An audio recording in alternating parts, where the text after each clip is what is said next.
mal, c'est de laisser croire aux gens qu'on pouvait gagner de l'argent, qu'on pouvait vivre sans travailler. Ça n'existe pas. Oui, voilà. Mais moi, j'ai remarqué quand même dans mes, pas dire des enquêtes, mais dans mes entretiens, dans mon dialogue, qu'il y avait un manque de projet entre les individus, qui est, par exemple, si on prend le problème des cités. Le problème des cités, pour moi, il correspond au fait d'une émotion et d'un souvenir qui m'ont structuré dans ma personnalité quand j'étais enfant, par un maître d'école, une classe, un groupe social, et une idéologie qui était celle des années 1930, colonies de vacances, loisirs et études, découverte de l'environnement, responsabilité sociale dans le groupe et dans la nature, et dans les opérations à connaître pour être un sujet connaissant du monde et pouvoir organiser valablement des choses.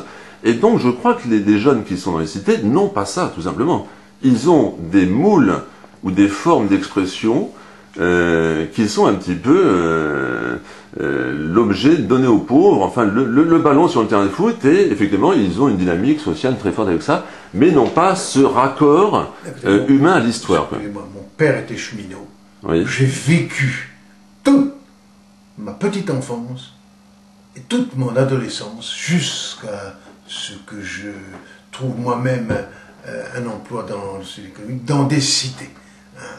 Et le ballon de foot, c'était effectivement, avec mes copains, probablement l'objet qui nous prenait le plus. C'est pas pour autant que j'ai dérivé, c'est pas pour autant. Et Dieu sait, et on se retrouve encore avec...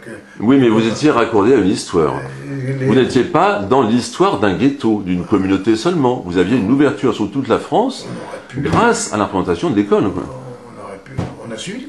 Mais les représentations de l'école... Les représentations de l'école... Mon diplôme d'ingénieur, j'ai lu par les cours du soir. Oui. J'ai repris.